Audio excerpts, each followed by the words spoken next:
अस्सलाम वालेकुम स्टूडेंट्स। आज हम करने लगे हैं 8th क्लास की मैथ्स की बुक की एक्सरसाइज 1.3 के क्वेश्चन नंबर 6 का 4th पार्ट। क्वेश्चन नंबर 6 फिर मैं आपको रिपीट करती चलूँ कि इसमें हमने अप्रॉक्सीमेटेड वैल्यू फाइंड आउट करने को कंपेयर करना है एक्यूरेट वैल्यू के साथ, और इनका जो डिफरेंस है अप्रॉक्सीमेशन एरर हमने वो निकालना है। ठीक है, तो हम चलते हैं अपने क्वेश्चन की तरफ। तो हमारे पास है 133.8.95 133 प्लस 8.95 डिवाइडेड बाई 5.36। ठीक है, इनके अप्रॉक्सीमेटेड वैल्यू निकाल लेते हैं।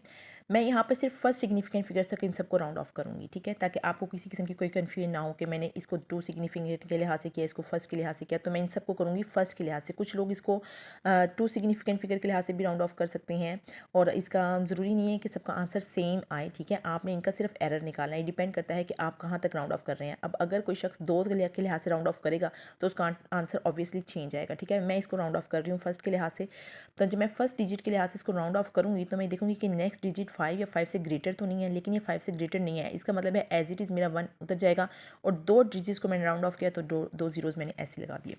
तो जब मैंने उसको भी फर्स्ट सिग्निफिकेंट फिगर तक राउंड ऑफ किया तो मैं अगला डिजिट देखूंगी कि वो 5 या 5 से ग्रेटर तो नहीं है, और आप देख सकते हैं 5 से ग्रेटर मतलब 9 है, तो इसका मतलब पीछे ऐड हो जाएगा, ये मतलब 9 हो जाएगा। तो ये इसकी अप्रॉक्सीमेटेड वैल्यू आ गई 9। ठीक है, 5 को राउंड ऑफ यहाँ पे मैं फर्स्ट सिग्निफिकेंट फिगर तक राउंड ऑफ करूँगी, जो कि मेरे पास है 5। लेकिन 5 को राउंड ऑफ करने से पहले मैं देखूँगी कि नेक्स्ट डिजिट 5 या 5 से ग्रेटर तो नहीं है, लेकिन देखिए ये 5 से ग्रेटर नहीं है। इट्स मीन ये मेरा अप्रॉक्सीमेटेड वैल्यू 5 की एज इट इज़ आ जाएगी।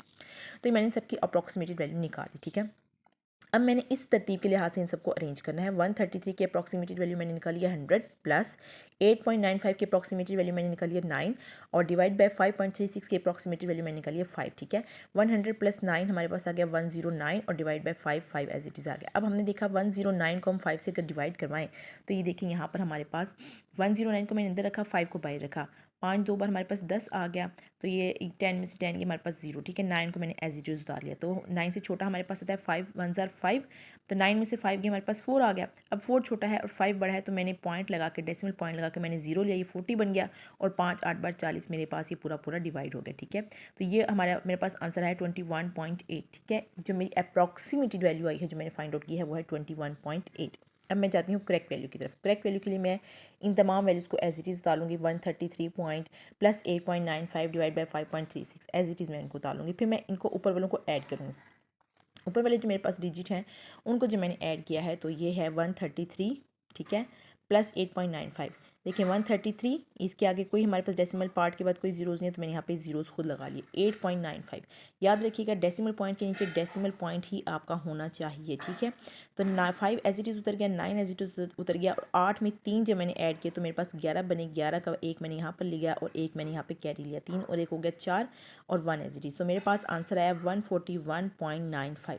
इन दोनों को जब मैंने ऐड किया तो मेरे पास आंसर आया 141.95, और 5.36 एज इट इज़ आ गया। ठीक है, इन दोनों को जब मैंने डिवाइड करवाया तो मेरे पास आंसर आया 26.48। तो ये तो मेरे पास आ गई करेक्ट वैल्यू। अप्रॉक्सीमेटेड वैल्यू मेरे पास आई 21.8, जो कि करेक्ट वैल्यू है ये मेरे पास 26.48। अब मैंने क्या करना है, इन दोनों वैल्यूज़ का लेना है डिफरेंस, ताकि मुझे पता चले कि मेरी वैल्यू में कितना एरर है। तो मैं क्या करूँगी, अप्रॉक्सीमेशन एरर निकालूंगी। तो यहाँ पे मेरे पास correct value 26.48 minus approximated value 21.8, इन दोनों का मैंने लेना है डिफरेंस। और आप देख सकते हैं यहाँ पे मैंने डिफरेंस लिया है 26.48 माइनस 21.8। ठीक है, 21.88 था तो मैंने आगे जीरो लगा लिया। मैं फिर बता रही हूँ डेसिमल पॉइंट के नीचे आपका डेसिमल पॉइंट होना चाहिए।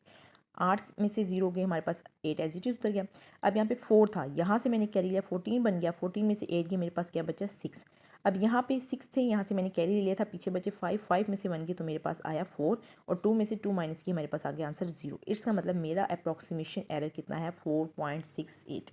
ठीक है, इस तरह से आपने राउंड ऑफ करके अप्रॉक्सीमेटेड वैल्यूज़ निकाली हैं, और उसके बाद अपने क्वेश्चन को एज इट इज़ यूज़ करके आपने करेक्ट वैल्यू निकालनी है, और फिर आपने इनका एरर निकालना है।